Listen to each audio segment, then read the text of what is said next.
Ministerios ID les da la bienvenida a La Encarnación del Verbo, una serie de enseñanzas que pretende profundizar en el extraordinario hecho de que el Dios infinito se hizo carne y habitó entre nosotros.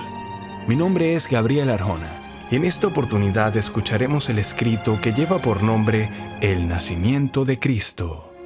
Una exposición de Thomas Boston en la que busca explicar la concepción virginal, la naturaleza de Cristo y por qué era necesario que nuestro Salvador naciera de una joven virgen.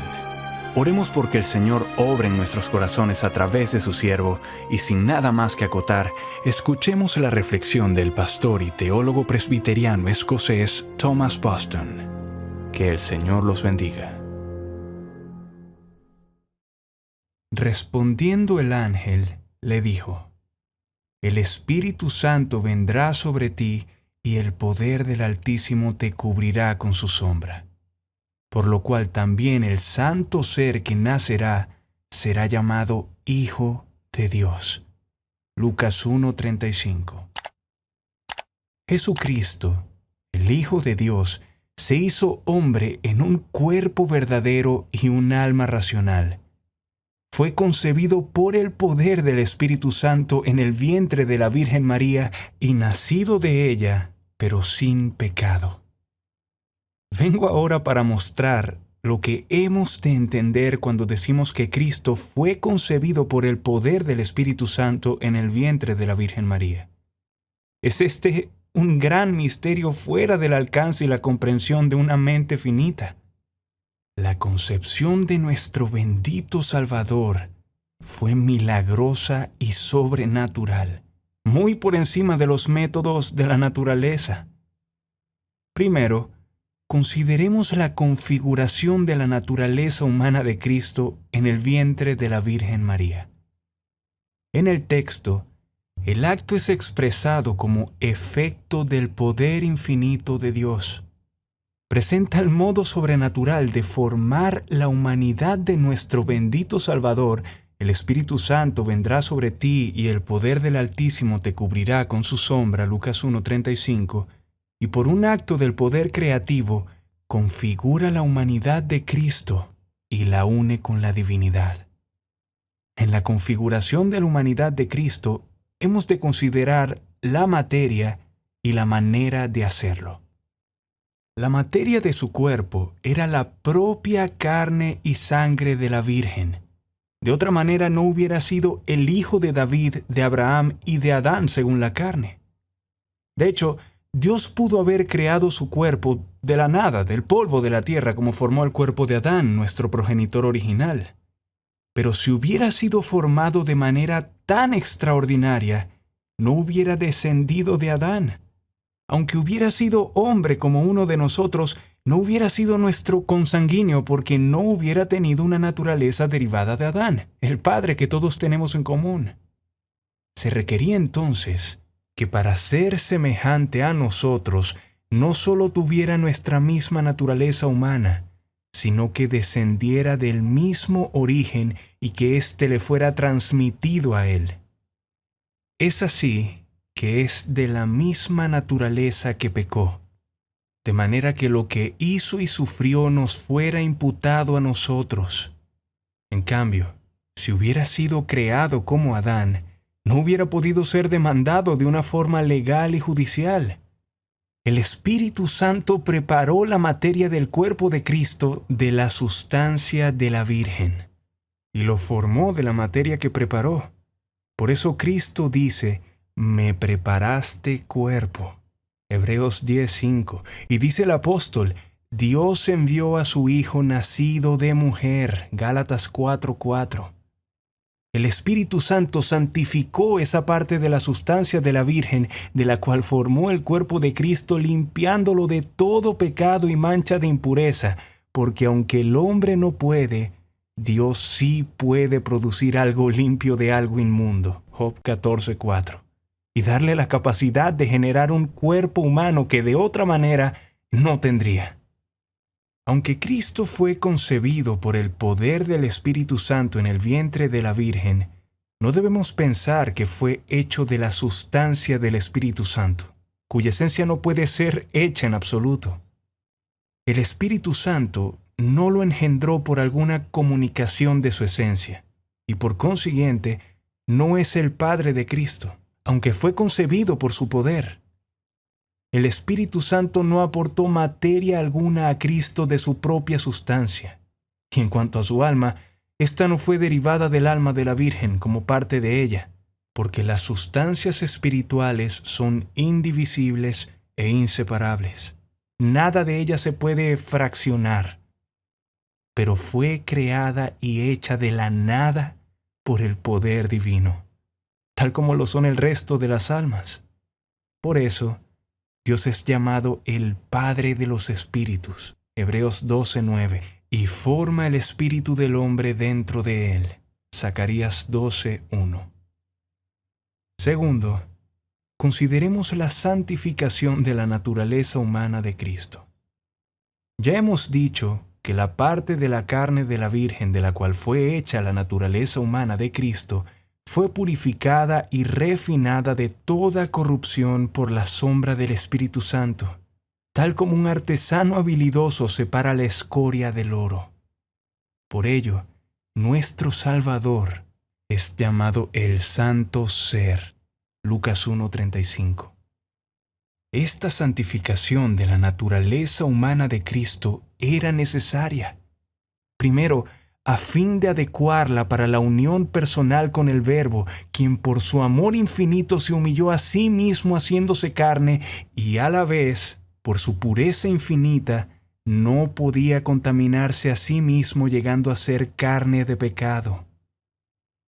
Segundo, con respecto a la meta de su encarnación, la redención y salvación de pecadores perdidos, así como el primer Adán fue la fuente de nuestra impureza, el segundo Adán fue la fuente pura de nuestra justicia.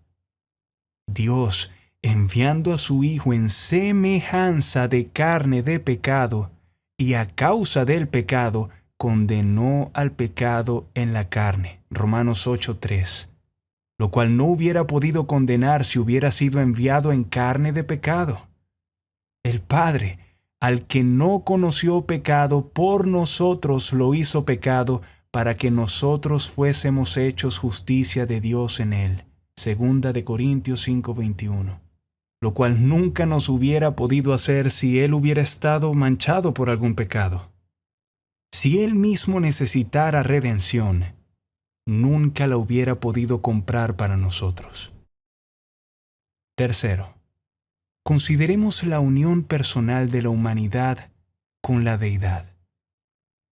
Para aclarar un poco este punto, deberías saber que este tomar la naturaleza humana a la cual me refiero es como la segunda persona de la gloriosa deidad tomó la naturaleza humana en una unión personal consigo mismo, en virtud de que lo humano subsiste en la segunda persona, pero sin confundirse, ambos conformando una sola persona, Emmanuel, Dios con nosotros. Mateo 1:23. Aunque hay una naturaleza doble en Cristo, no hay una persona doble, porque la naturaleza humana de Cristo nunca subsistió separada y distintamente por alguna subsistencia personal propia, como sucede con todos los demás hombres, sino que desde el primer momento de la concepción subsistió unido con la segunda persona de la adorable Trinidad en una forma milagrosa y extraordinaria, habiendo sido configurado de forma sobrenatural en el vientre de la Virgen por la sombra del Espíritu Santo.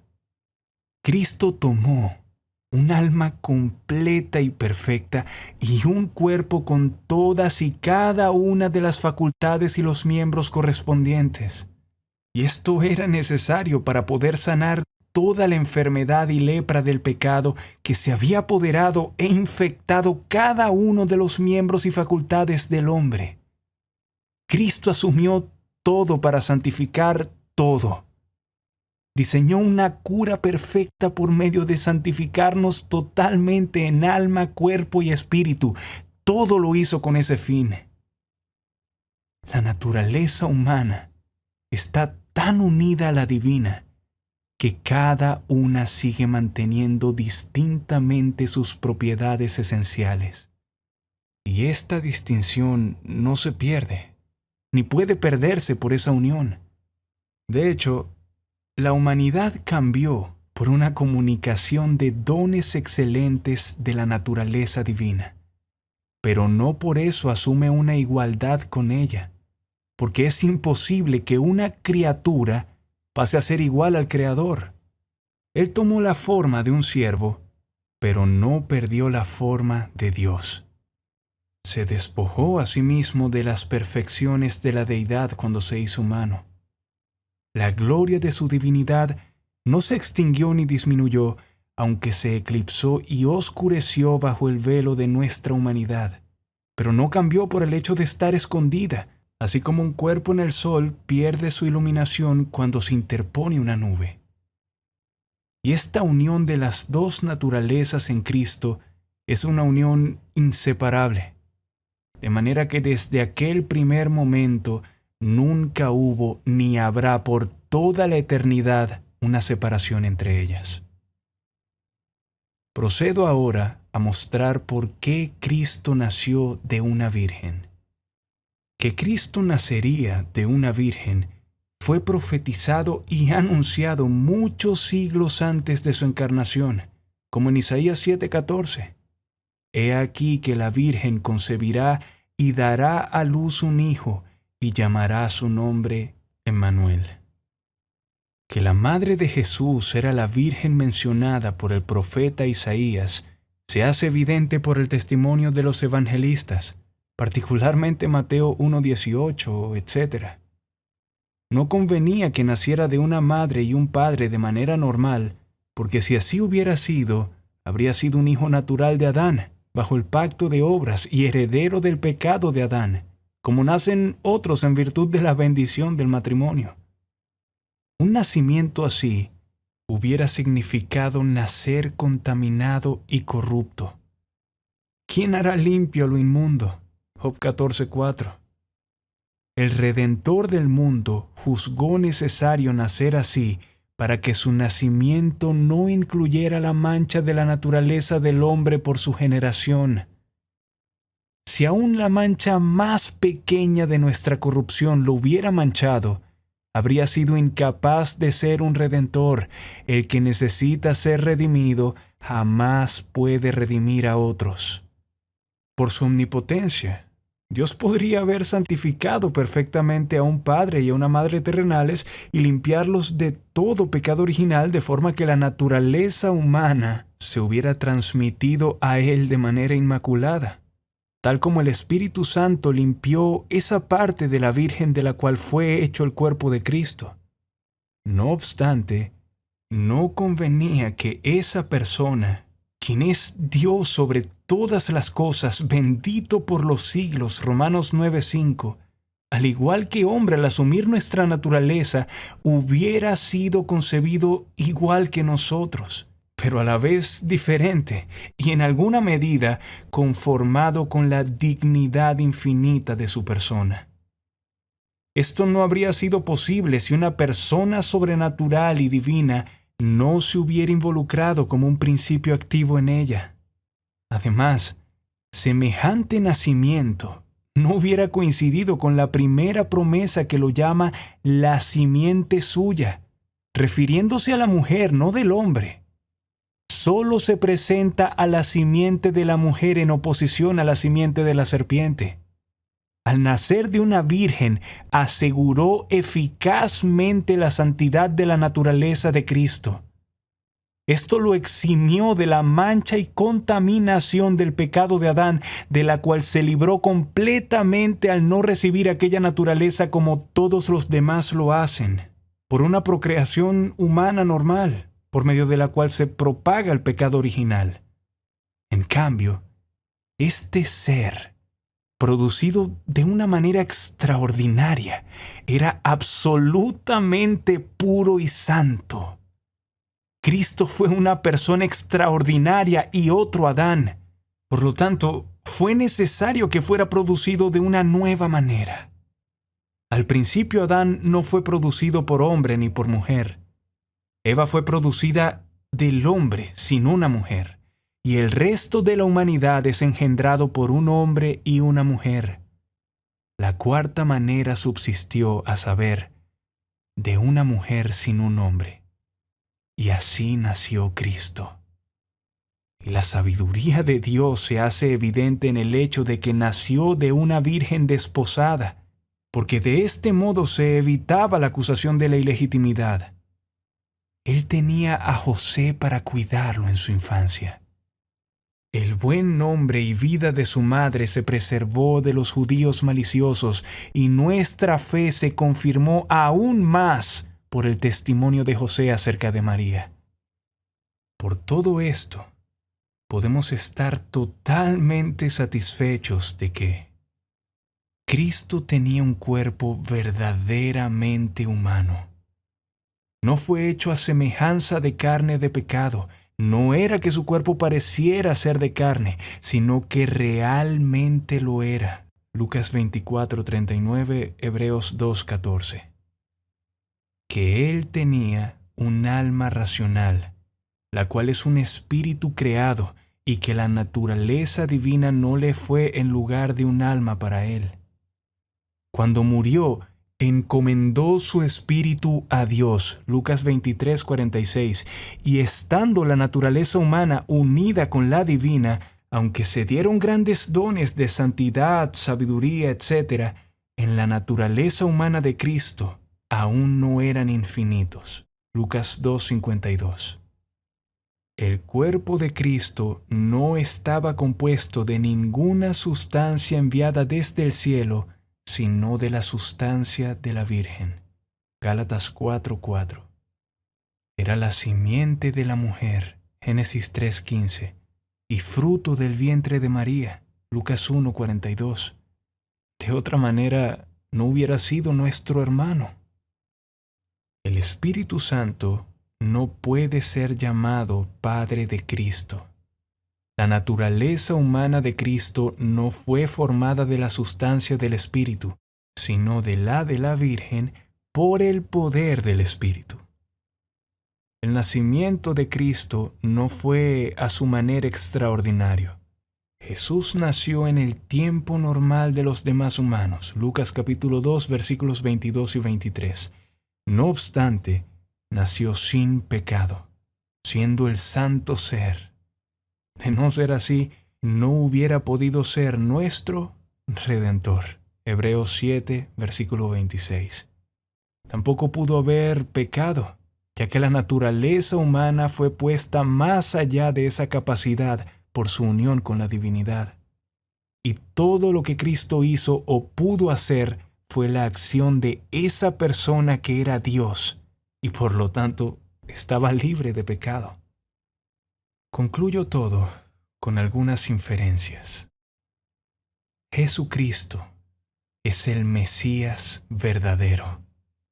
Él fue prometido a Adán como la simiente de la mujer, a Abraham como su simiente. Era el Silo mencionado por Jacob en su lecho de muerte, el profeta del cual habló Moisés diciendo que se levantaría entre los hijos de Israel, el hijo de David y el hijo que nacería de una virgen.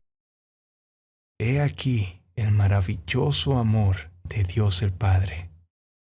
Él no tuvo a menos degradar y humillar a su Hijo amado a fin de dar salvación a los pecadores.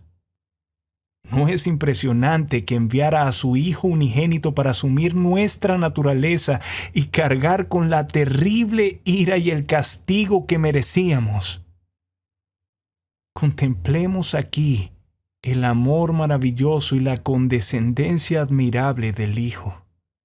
Nació de una mujer para morir en lugar de los pecadores.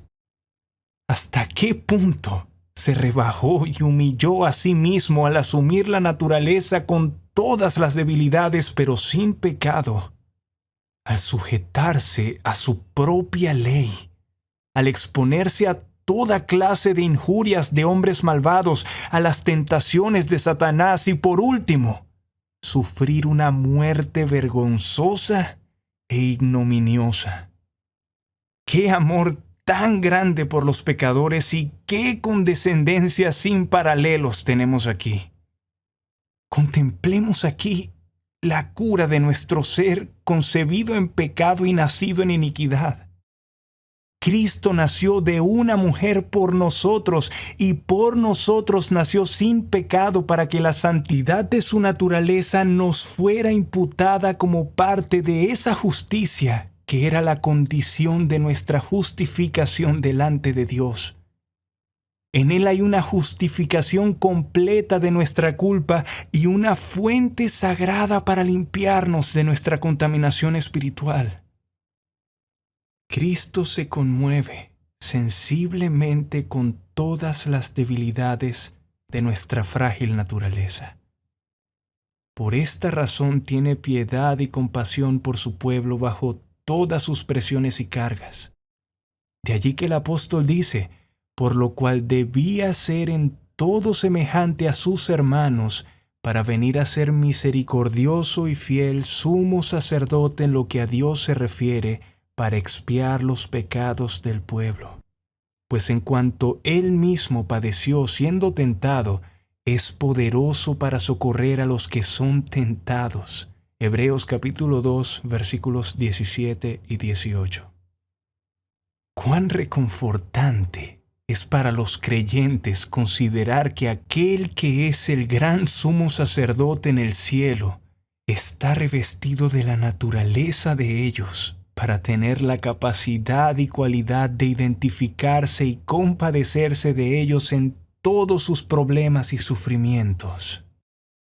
Sea esto motivo de aliento para que los pecadores acudan a Él, se unan a Él por fe y sean así partícipes de las bendiciones de su obra. Ven y despósate con Él. El pecado no detendrá el encuentro con Cristo siempre que estés dispuesto a encontrarte con Él. Aquel que pudo santificar la sustancia de la Virgen para hacer un trozo de carne sin pecado, puede fácilmente santificarte a ti. Y el que unió la naturaleza humana con su persona divina, puede unirte a Él de manera que nunca te separes de Él.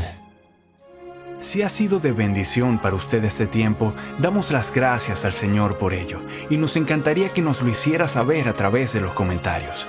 Además, le invitamos a suscribirse a nuestro canal y a dejar un me gusta en este video. Al único y sabio Dios, por medio de Jesucristo, sea la gloria por siempre. Amén.